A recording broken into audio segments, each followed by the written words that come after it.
в интернет излизат хора и казват има 30% спад на сделките, 20% спад на сделките. Те сравняват миналата година, която беше еуфория. Къде според теб е правилно да сравняваме сегашния пазар, с коя година и всъщност дали в действителност има спад спрямо тази година? Ами, може би един по-подробен анализ на 6 месеца ще имаме в началото или средата на юли, поне от нашите анализи, които правим в холдинга Реалто.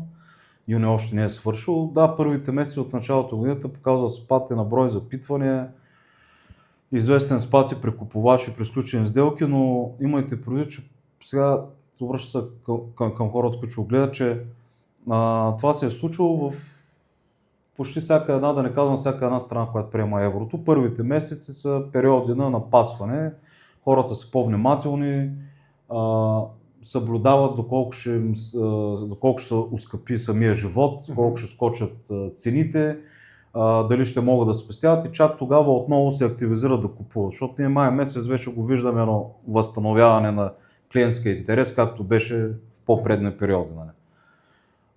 Така че да не си правим заключение на база на това януари, февруари и март какво е било, още повече да го сравняваме с предходната година.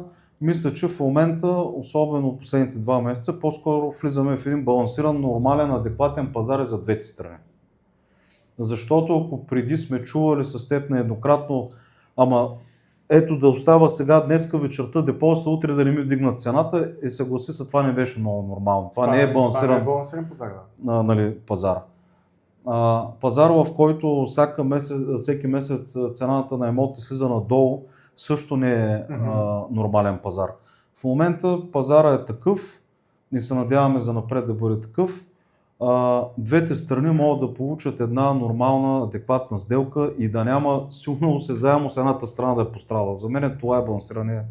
Да, има нещо, което се случваше преди 3, 4, може би 5 години, защото последните 2-3 са малко по-така бързаха да купат хората, така да се изразя.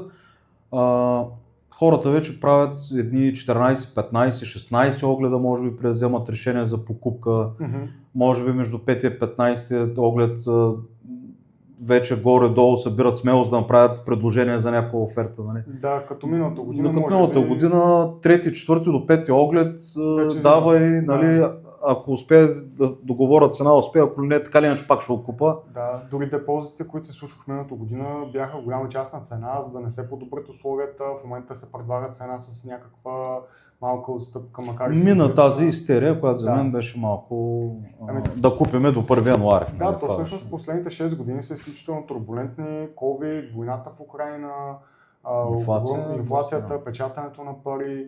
Нали, последните 6 години са